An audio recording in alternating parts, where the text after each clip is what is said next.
The American Association of Municipal Executives launched its free job board. That's right, it's absolutely free for you to post your senior and executive level recruitments. So if you have an assistant director position and up that you're trying to fill in your organization, go to jobs.aame.org. That's jobs.aame.org to post your listing today. Again, it's absolutely free. So if you are a city manager, county manager listening to this, if you are an HR director, please share this with your professional networks, post it out on your listservs, get the word out, because we're trying to build the only job board in the nation that is exclusively focused on senior and executive level recruitments. Again, that's jobs.aame.org.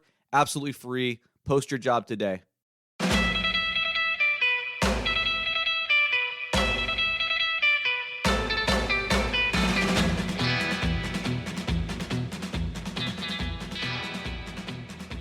All right. I'm Joe Turner, and this is the City Manager Unfiltered podcast, a podcast for city managers and other public sector executives. It is the most influential local government podcast in America.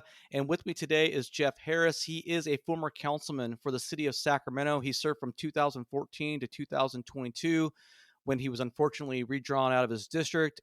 In our first episode, we had a conversation about Howard Chan. It was in defense of Howard Chan.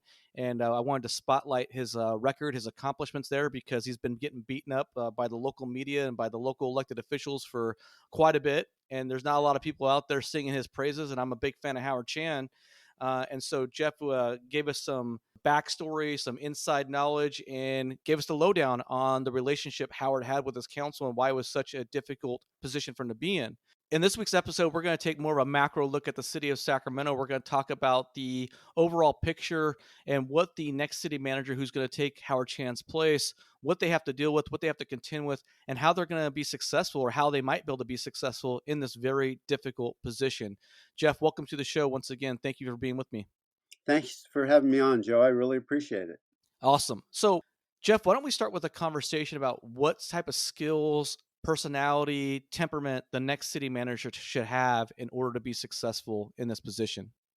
Well, I think of the city manager as the CEO of the city. Right. So all of the qualities that a good CEO would have: understand what the mission is, what the direction of the city is, and understand how to deal with a disparate bunch of people who are policymakers and really control, if you will, the purse strings, or at least direct where they want money to be spent. I think a great quality for our next city manager would be a lot of integrity in terms of running a budget and being very matter of fact, saying, this is the money we have, these are the things we can accomplish with it, and if you direct me to go in different directions than the budget that I provide to you, then understand that something will have to be cut if you try to add new objectives. And so I think being very direct is going to be very important, and also to understand that the city manager really does work for the city council and needs to carry out their ideas and initiatives to the best of his or her ability, but also be able to say, look, this is why I don't think that's a realistic way to achieve what you want to achieve. Don't be afraid to offer your perspective as a money manager and as a person who deals with staff and all the issues that staff has. Don't be afraid to let your voice be heard. We do not need an obsequious city manager in the city of Sacramento. What I find fascinating about this situation, Jeff, is because, as we unpacked in the previous episode, after many years of fiscal mismanagement by the city council, the mayor and city council, the former mayor and city council, overriding and basically ignoring the protestations of Howard Chan, who said, hey, we don't have the money for this. We need to be putting this money away for a rainy day. These are the good times, and yet we're not, we're squandering this money, right? I got to circle back, because I know it's been, gosh, geez, Jeff, the Great Recession's already 15 years now, right? Basically, since it happened, which is just That's boggles my wow. mind, right? And I'm a Southern California born and raised. I lived here during the Great Recession. I was out in the Inland Empire, the Riverside San Bernardino area, working for a county supervisor, and we were decimated because we were so reliant on the trades and the housing boom and so forth with the inland home construction, right? So we were just decimated. And as you talked about in the very first interview, you guys were $45 million in the hole in the Great Recession, had to cut 20% of the labor force. And here you are now in arguably some of the best times you could be in. Obviously, there's been some, bumps in the road lately with some of the economic uncertainty, and we had the COVID and everything else. But generally speaking, with on the economic, continuum, good times, and this council is facing budget deficits that are significantly larger than what they faced during the Great Recession, and we haven't even hit hard times yet. That's just wild. Yeah, all of that's true. So let me bring a couple of other factors in. Sacramento, first off, is a great town. That's why I ran for office. I love the city. It has a lot of great things to be said for it. The problem with Sacramento is that it's a government town, right? So many of our workers work for the state government that we have become reliant in Sacramento on their commerce in our downtown core. Absolutely. People pour out of the capital, they go to restaurants.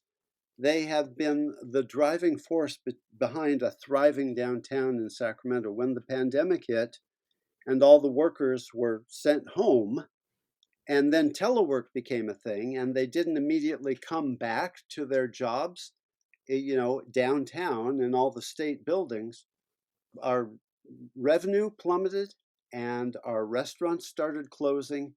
It became a really Almost, difficult almost like a mini situation. Great Recession, then, for you guys, right? In a sense, a localized Great Recession. Absolutely. Interesting. Absolutely. Up to the point of the pandemic, we were having a great rebound in our downtown. We were really on a roll. We were on an uptick. We were attracting great restaurants. Our convention and culture business was doing really well. We were getting a lot of convention activities. Really, the feeling in Sacramento was very positive and uplifting. So the pandemic really took a lot away from us. And as a council, dealing with that was enormously difficult. We always knew that we relied upon state workers, but when the pandemic hit, then it was right in our face. Like our downtown just fell flat in 1 week. Wow. It was devastating, quite honestly. So the new manager, anybody who comes to this town, has to understand that dynamic. Now, Newsom has said that, by July, at least 40% of the workers are going to, come back to work downtown. I think it's a great thing. I think it took him way too long to get to that point of view. Like right after the pandemic hit, I went to Darrell Steinberg and said, "We've got to convince the governor, to bring back his workers ASAP." Right. But that, of course, didn't happen. So the new city manager has to understand that dynamic. It's a Okay. pretty important piece in the workings of Sacramento. Fair enough. The thought I wanted to get to, and I got sidetracked on the earlier statement that I made, was what I find fascinating about this position that the new city manager is going to be in is that, in a sense, they've been corralled into this very, um, man, between a rock and a hard place predicament as an executive, because there's only so many levers you can pull or push in order to get out of this mess. Meaning that real cuts are going to have to be made at some point here. Fair enough. Yeah. Oh, absolutely. And it's never fun to walk into a dumpster fire of a financial situation and have to be the one that's saying cuts got to be made, right? So in some ways, maybe that's just going to be good because everyone knows that, hey, this person's walking into a situation not of their doing, right? But how do you think that manager is going to be able to navigate the real cuts that have to be made and all the different competing political different dynamics that are going to be influencing what gets cut and what does not? Because you're at the point where we're not talking about cutting the employee coffee fund, right? Where you come into the office and you get your free coffee before you go to your desk. This is going to take real substantive cuts in order to balance the budget. So, under Howard Chan, the staff was already directed to cut their department budgets by 15%. 2 years in a row. 2 years in a So, row? yeah, yeah. I mean, we've just gone through two devastating deficit budget cycles. And there's more coming. So the next city manager is really going to be faced with a difficult situation. Here's how I think they should approach it, Joe. Okay. We have a lot of ongoing projects that were created by the former mayor and by council members that are expendable. But, the current political environment in Sacramento is definitely leaning very left with Right. all the DEI initiatives and the defund the police mentality.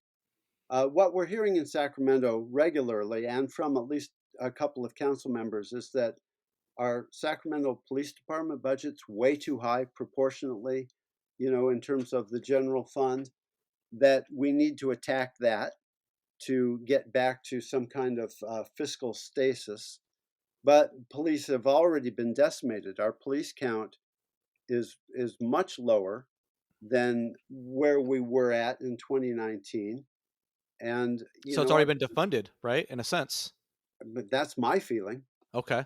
So the new city manager is probably going to be confronted with hiring a new police chief, and that's a real critical piece of the job coming up. We've been blessed with two really excellent chiefs of police in the last number of years with Daniel Hahn and Kathy Lester. They really whipped that organization into shape, and they cut all the fat from the police, how they organize labor, how they patrol, how they deliver their services. I think they've done an outstanding job. And if the police are further cut, I mean, look, in this city, if there's an auto accident that doesn't involve the fatality, a police officer doesn't even respond. Really?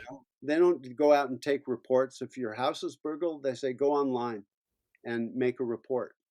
I mean, it's got to the point where the things that we expect from our police department are not things that they can do with any regularity.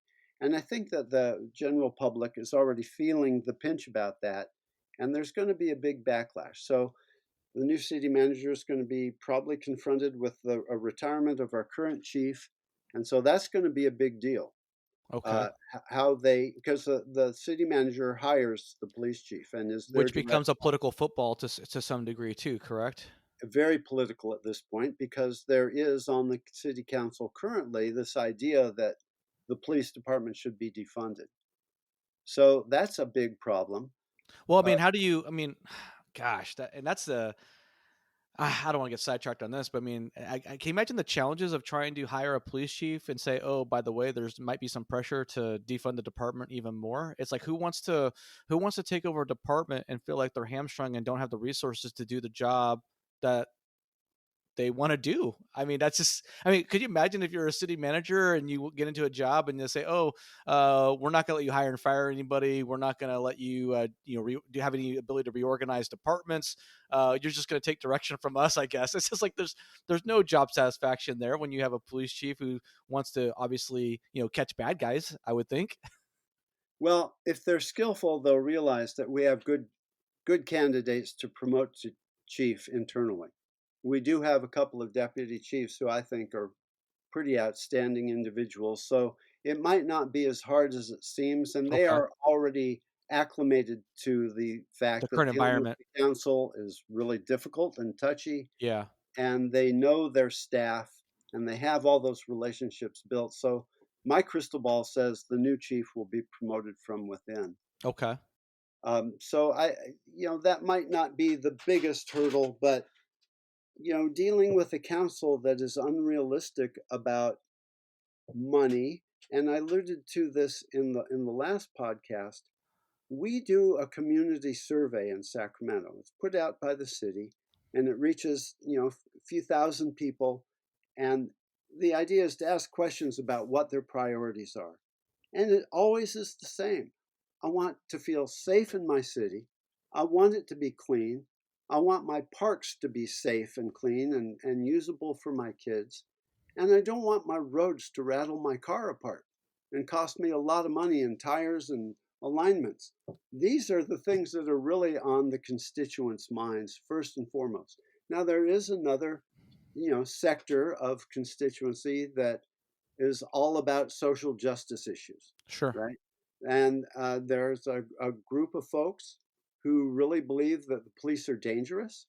In fact, one of our mayoral candidates stated at one point that she didn't want to defund the police. She wanted to eradicate the police, It's that just she so. felt that communities could mind their own safety better than a police force.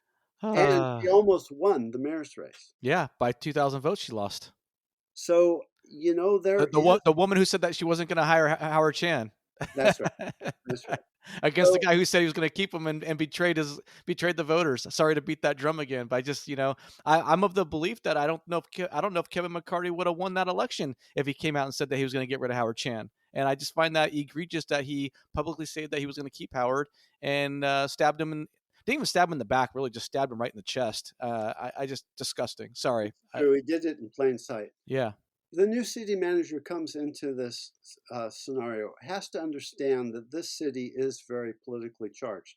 And under Darrell Steinberg's tenure, the minority voice, the people who felt that our police department was awful and they murdered black people, wantonly, pretty radicalized voice, Yes.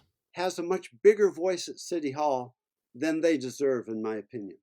I think it was amplified by Steinberg because he leans that way himself. Yeah. He coddled him. Yeah. Yeah. And, as a result, we had so many city council meetings that were so unruly, we had to stop the meeting and leave the chambers because it got to almost riot stage. Wow. Decorum, it's getting a little better. To his credit, I think Kevin McCarthy is a little better about running the meetings and being less tolerant about letting people disrupt the meeting.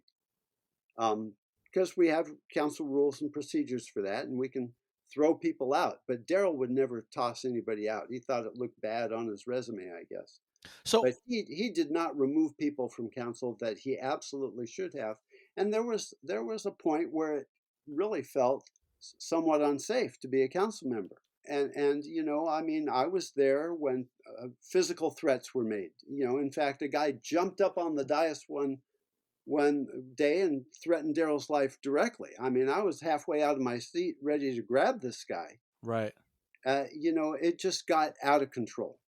So, that is not, of course, the city manager's issue to take care of, but he does have to work with his staff and the police force to make sure that there's a safe environment for people to come and speak at city council meetings. Absolutely, but Jeff, I want to circle back though. Like so, if we're talking about the police department's already, constructively been defunded significantly since pre-pandemic, right? And the headcount's gone down, and you have this homeless crisis that's never seems to get better, and you have departments that have already been forced to cut 15% 2 consecutive years in a row. I mean, we all know that in department budgeting, the headcount is the lion's share of the funds, right? So you can only you start cutting 15% 2 years in a row. There's not a lot. There's not a lot of meat there left on that bone That's to right. get rid of. That's well done. So I mean, where do you think the cuts are going to have to be made? I mean, at some point, obviously headcount, but what departments or programs or things do you feel like should be on the chopping block? And I guess here's the other question I would ask you: is it the city manager's job to identify these programs and say, hey, these need to be cut? Or do you think that's the council's job to own their own mess and say, hey, we got ourselves into this mess, we got to get ourselves out of it?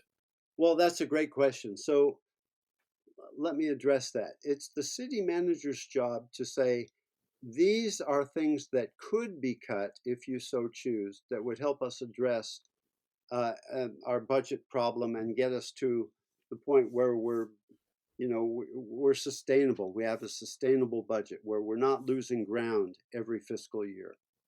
He or she may or may not suggest that they be cut, but he should definitely put them up for consideration. Many of the things that I can identify that I think that we can cut that are ongoing expenditures, right? I mean, we're done with all the one-time freebies. They've cut the CIPs and they've cut projects that were funded but had not come to fruition.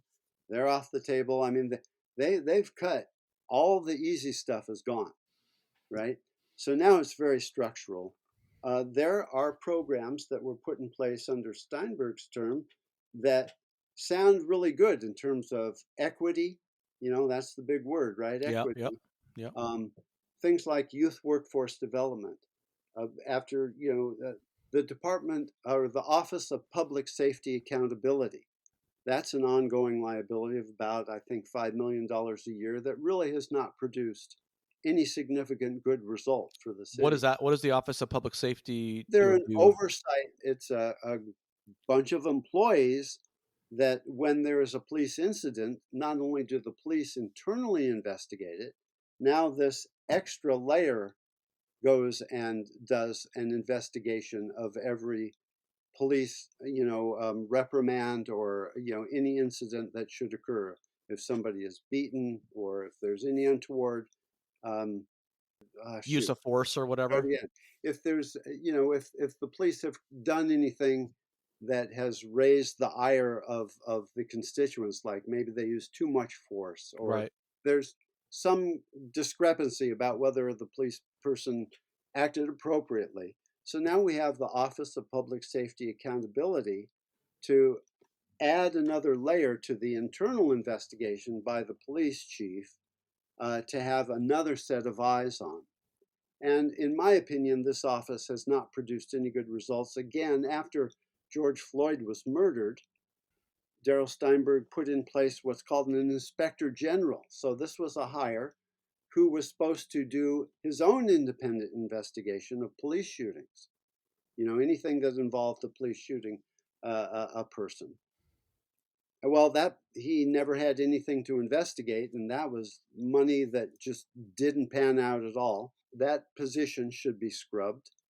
We have the fuel network, which was proposed by a council member, which basically creates legal representation for people who are in the country without paperwork. They're unlawful immigrants. So this is legal services provided to illegal aliens, essentially.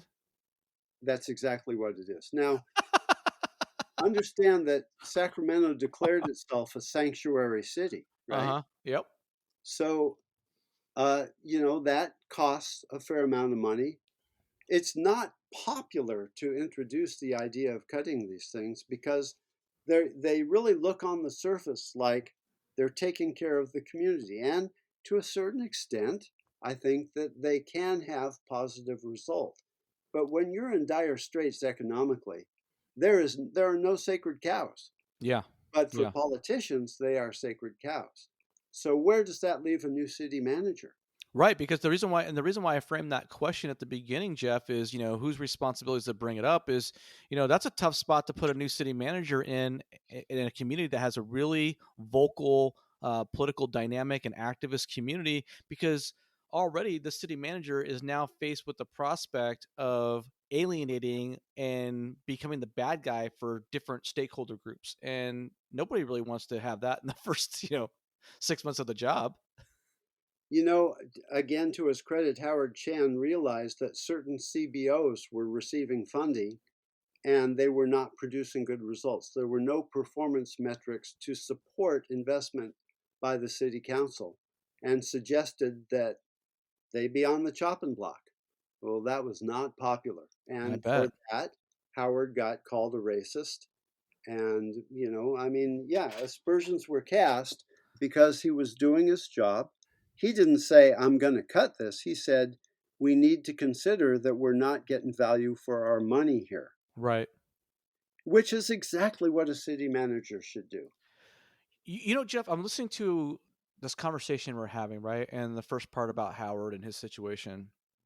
And what strikes me as really interesting about the dynamic with the city of Sacramento and the council is that oftentimes individuals who might occupy the city manager's chair, they can have a black and white personality. I mean, there are obviously some shades of gray or whatever, but we we a lot of times in the city manager chair, um, you have a well thought out worldview, you have a well thought out view on local government and how it should run, and budgeting, for example, and so forth and so on, right?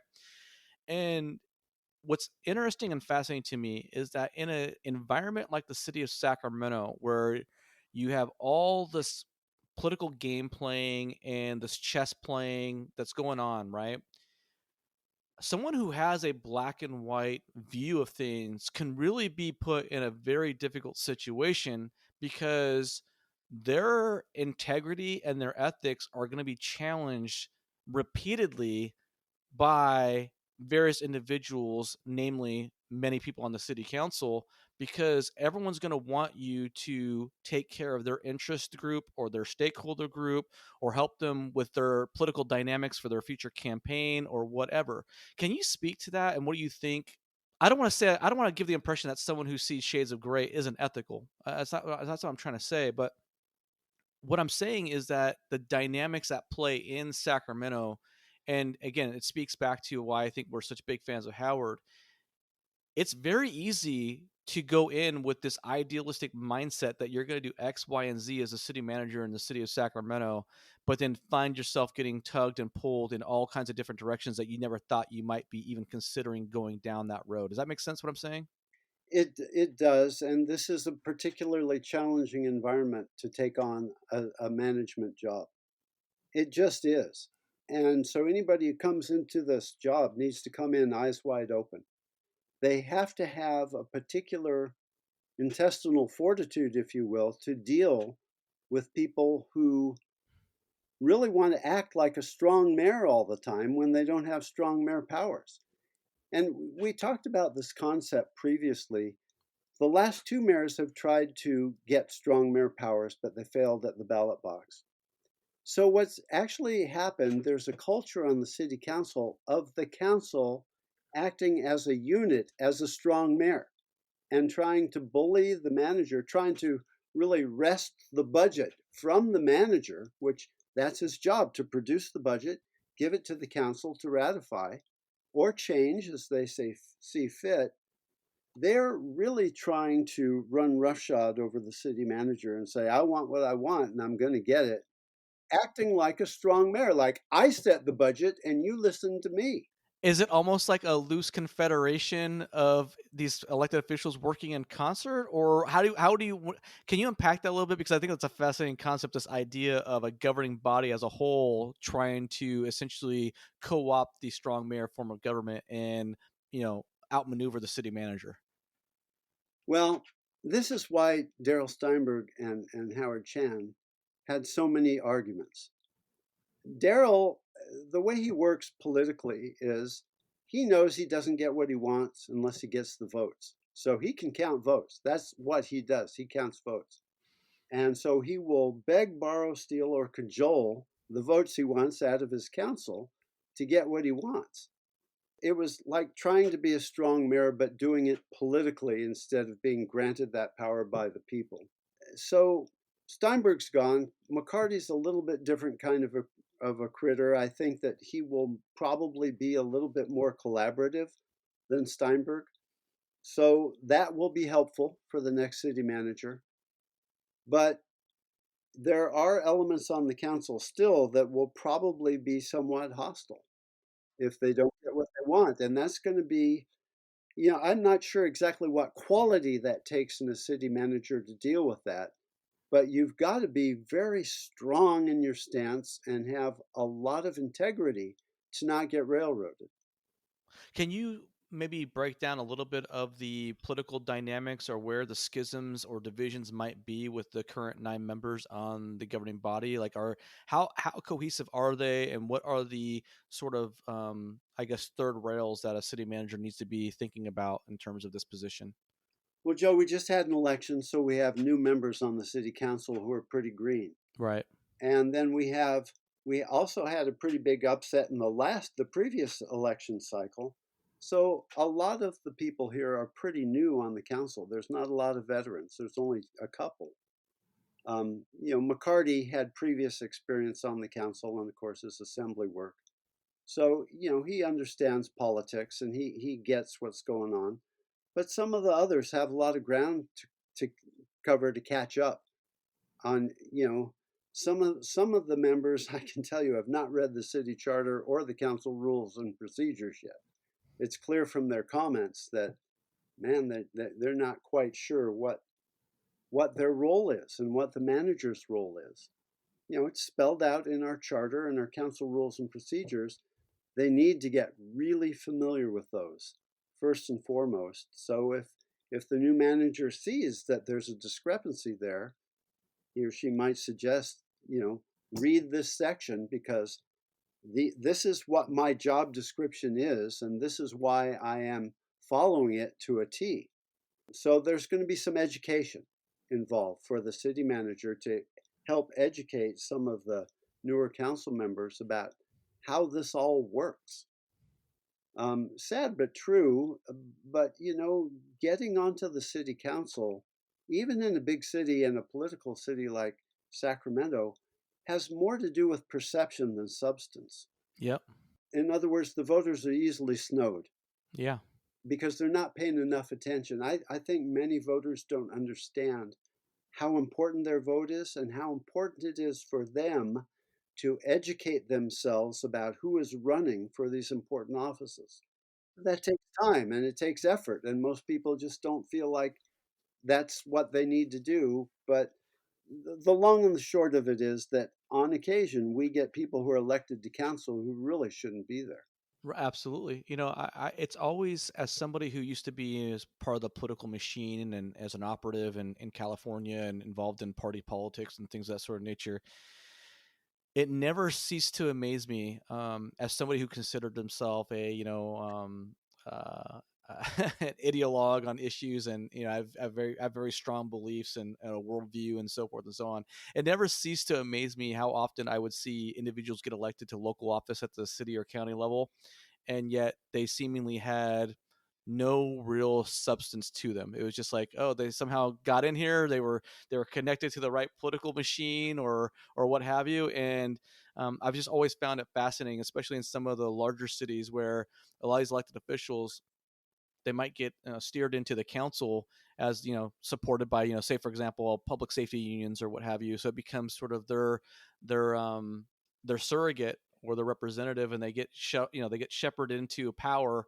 as a city council member, but yet they deep down don't really have a fundamental understanding of how local government works or why they're really even there and what they're trying to accomplish. I mean, how many times have you interacted with somebody at the local government level and they want to do something that's not even germane to local government? Yeah, I saw that at council many, many times where the city attorney had to say, actually, you can't do that. Yeah. And so that happened not infrequently. Look, here's the bottom line about our budget and what a new manager is going to be up against. The way the city really worked itself into this fiscal trap is during bargaining with our bargaining unit, our public employees unions. The city council they have to be more aware that they cannot give away the farm in negotiations. Now, the city manager and his staff carry out the negotiations, but they get limits from the city council. Yeah. And the city council is at some point going to have to say to the unions, we're broke, so here's your options. We're either going to lay off a bunch of your staff, or you're not going to get a pay raise, and you're not going to get a benefit raise. Now, that is extremely unpopular Of course. because, of course, everybody who gets elected runs to the unions to get money for their campaign. Yeah, those unions don't give you money so that you cut their budgets or that you cut their headcount. But if this council doesn't man up and say no when it comes to collective bargaining, they will forever be in a deficit situation. And the city manager needs to, in closed session, say to the council, this is how much money is going to the unions if you give them a 5% raise. This is how much money is going to go in the deficit category this year and every year after. So I suggest, since you're basically broke, that you don't do this year, and maybe for a couple of years. And yes, that will cause some attrition because other municipalities that have more money will look attractive to police officers and firefighters. They can afford to pay a bigger salary, And yeah, we'll lose some workers. But the way it's going right now is the public safety unions in particular would rather keep their salary level up and lose workforce than take a haircut in pay, or even not even not get a raise in a year. And they put tremendous pressure on the politicians. I mean, they certainly tried to bully me, and I was quite resistant to it. But the proof is in the pudding. The council approved pay and benefit increases that they just simply couldn't afford and went into a huge deficit category.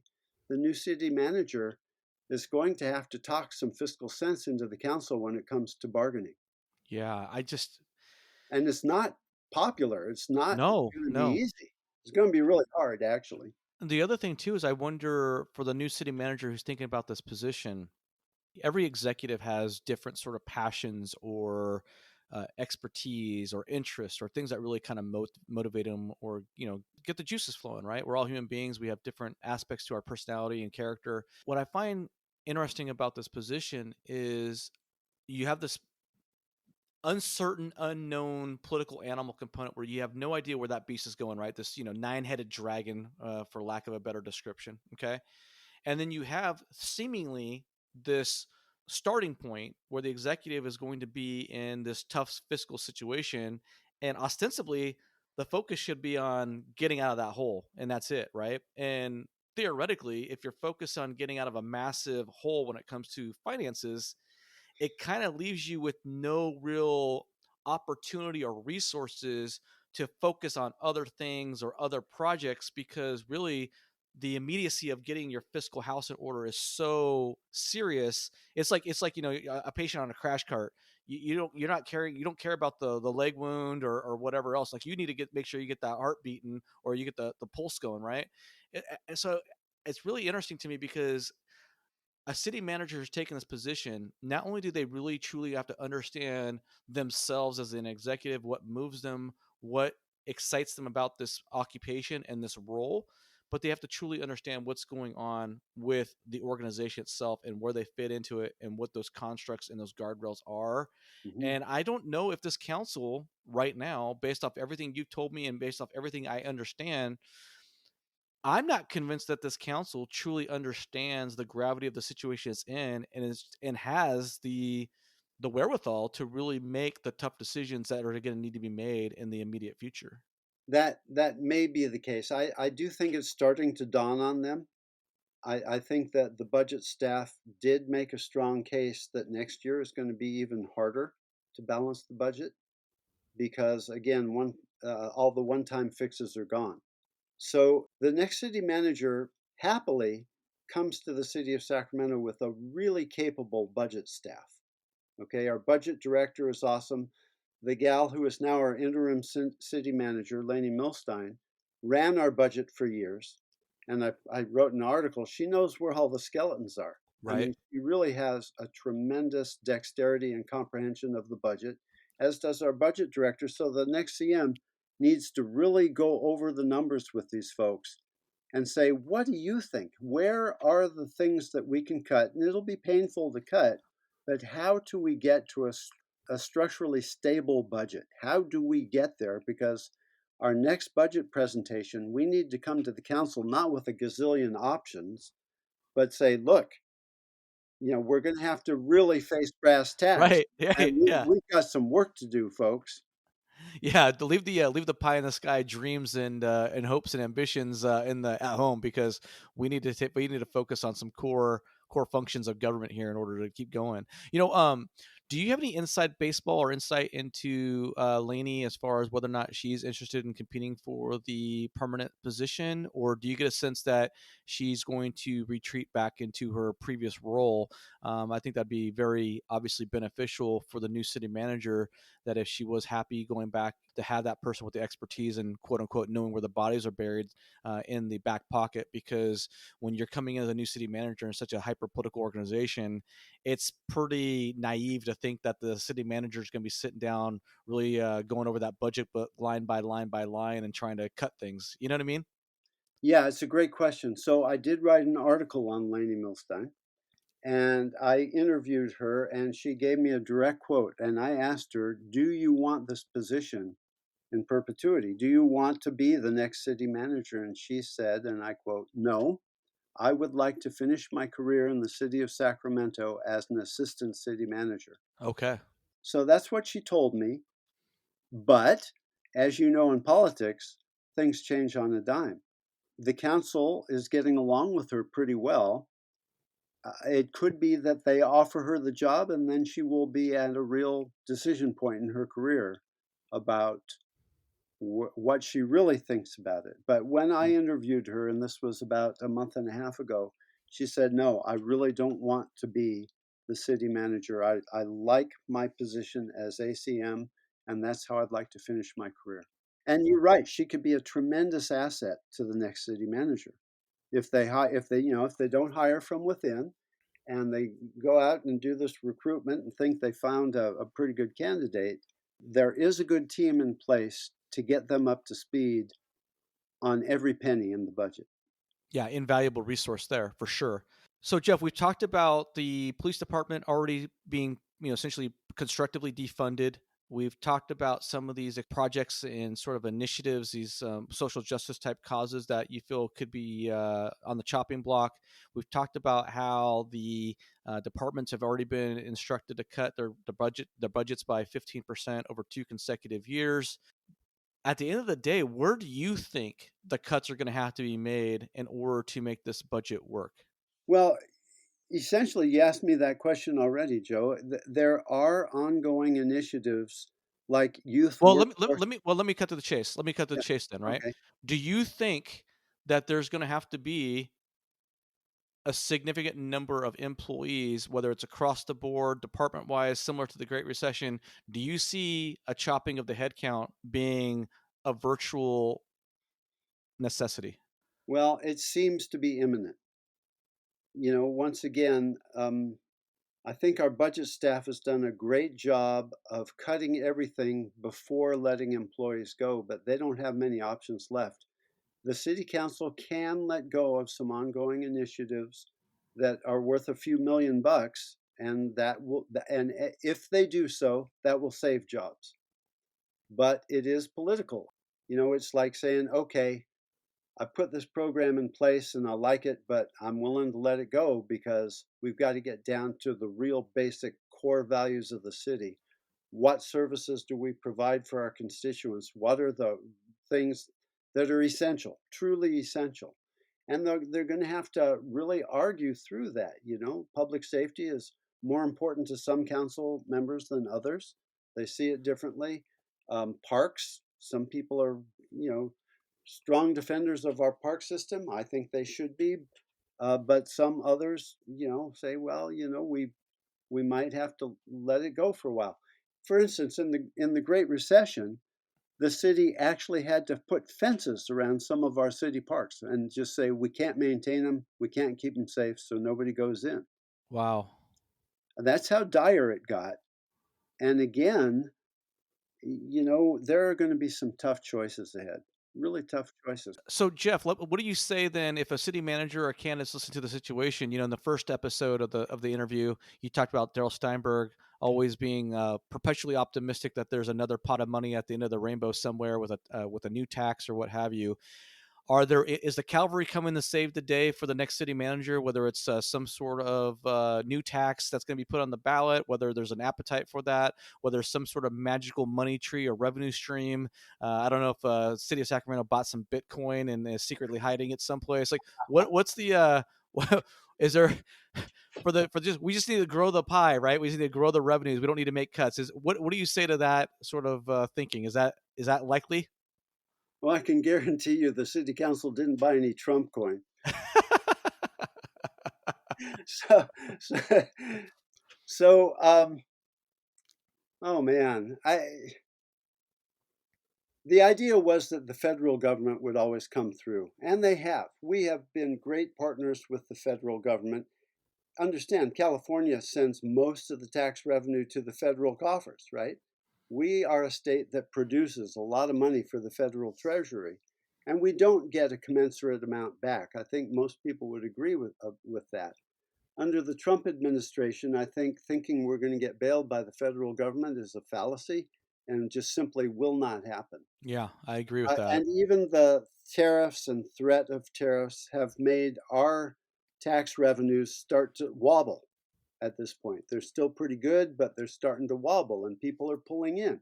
When people contract in their spending, it hurts everybody. It hurts the city, the county, the state. The state of California has a $12 billion deficit that Newsom's trying to work through. There's no big help coming from the state. We get a lot of HAP money, HAP money, which is homeless housing assistance money. We have come to rely on that infusion of money from the state, and Newsom has wobbled on that. And so our budget manager says we have to look at our budget like we're not going to get that infusion of homeless funds from the state. Well, that's many millions of dollars. So that means that the city of Sacramento might have to close its housing. It's temporary housing for homeless individuals.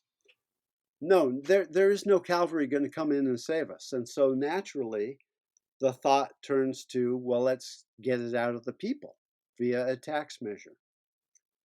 Well, we're not quite at the outside limit of what we can charge for sales tax in Sacramento. I think there's a half-cent possibility to raise it a half-cent, and at that point, we're at the legal limit set by the state. So every politician, I think, is looking at a half-cent sales tax measure. Now, before Steinberg, we passed a half-cent sales tax measure called Measure U.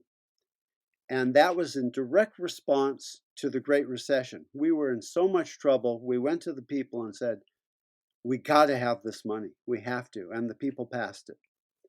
Steinberg comes in 2016 and says, you know what? There's room. Let's pass another half-cent on Measure U, bringing it to a full 1 cent uptick.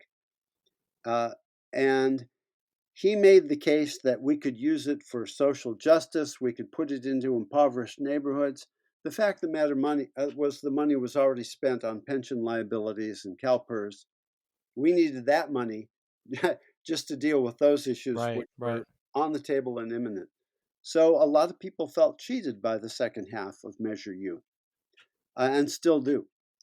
And then there was the county sales tax initiative to get money for roads and bigger projects for travel and road infrastructure. And it failed last time around, probably as a reaction to the pandemic. And now, just generally in the country, we're faced with kind of a contraction that seems to be looming. Right. People feel shaky, right? Tax measures never pass when people feel somewhat imperiled. So will a half-cent sales tax pass? I don't know. I heard a council member say the other day, we must pass a half-cent sales measure or we're doomed. So there's at least cognizance on the council that they're really in a tight spot.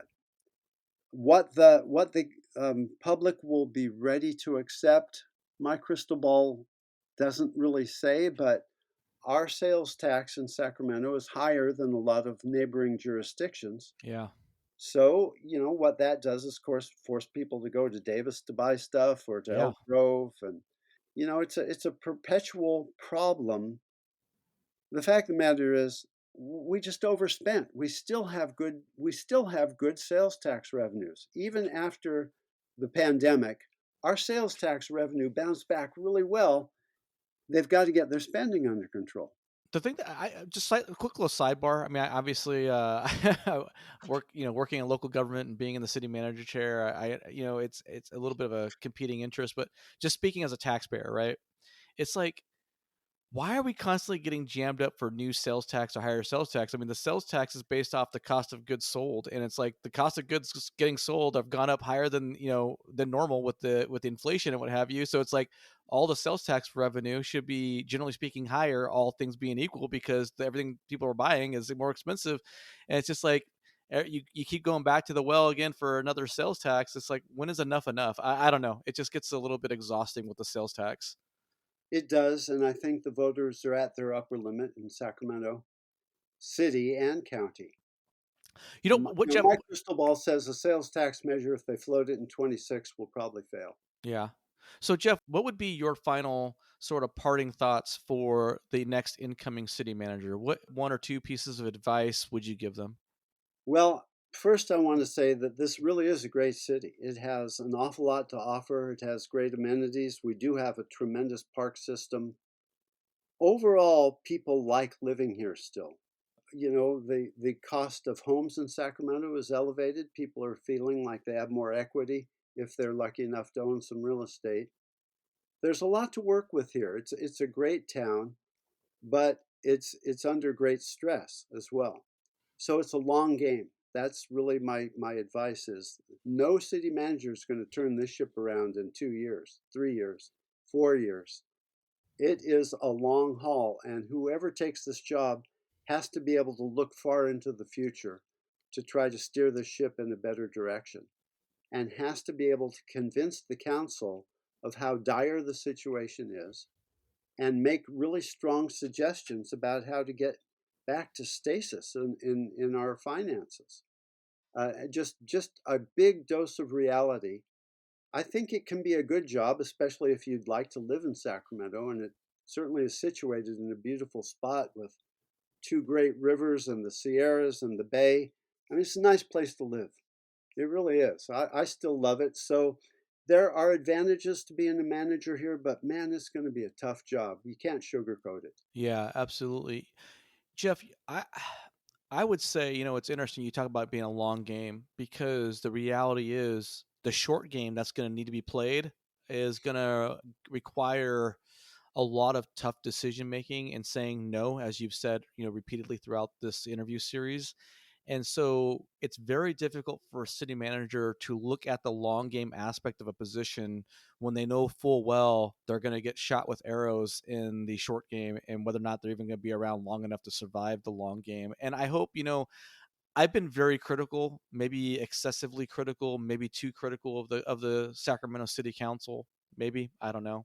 Um, I would truly hope that whoever takes this position, this job, whoever they hire, I would truly hope that this council would work in good faith with that executive and try to get on the same page and row in the same direction because they really need to figure it out and they really need to work together. And I hope it doesn't turn into uh, I hope it doesn't turn into people, resorting to division and name calling and the political shenanigans, although I think that's going to happen.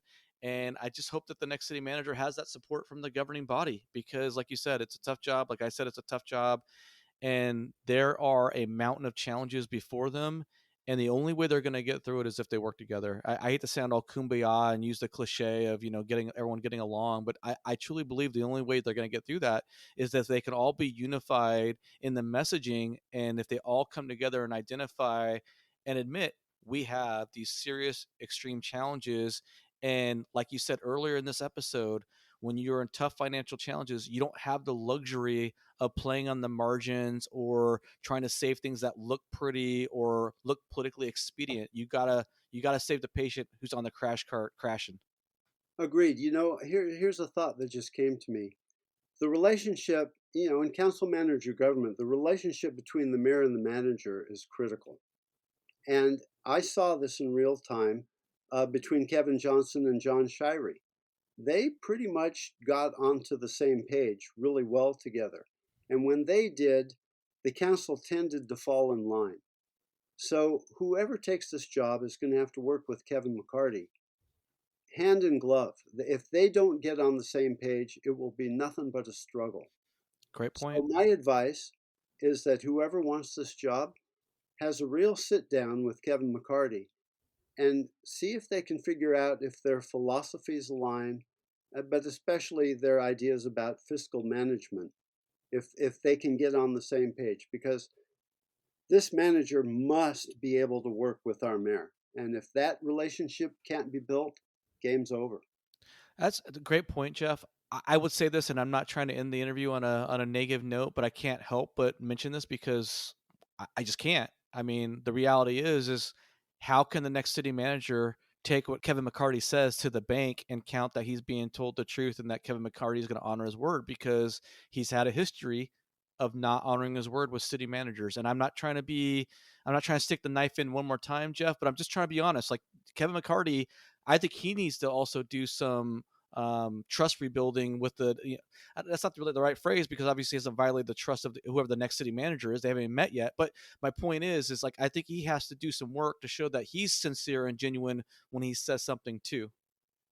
Well, there's that. But Joe, here's one last thought. Whoever takes this job needs to have a good lawyer and create a severance package that Yes. is bulletproof and get protection at the front end. Because yes, a lot of politicos think that managers are expendable, and like I said, the average shelf life is 3 to 4 years. They should go into it eyes wide open, make sure that they are really protected legally and financially when they go in and take this job, so that they can have a comfort level while they're working in a difficult circumstance, knowing that they're not going to get hurt and that they're not imperiled every day by the whims of elected individuals. And that includes the mayor. Jeff, I've really appreciated you coming on the show today to talk about the issues facing the city of Sacramento and the next city manager. You have been in the belly of the beast. You're a former council member, served 8 years, lots of experience, and I appreciate you sharing your insight with the audience and hopefully the next city manager who maybe listened to the podcast. I don't know. So thank you again for being on the show. Well, it's been an absolute delight. And like I told you offline, it's been kind of cathartic for me to express all these ideas. You have to be so judicious at council. Sometimes you can't just blurt it out. But, I was able to really express my ideas on your podcast, and I appreciate the outlet very much. Thank you, sir. I'm Joe Turner. This is the City Manager Unfiltered podcast, a podcast for city managers and other public sector executives. If you enjoyed the show, please hit that follow, subscribe button. If you like the podcast, please leave a rating and review on your platform of choice. Catch you next week.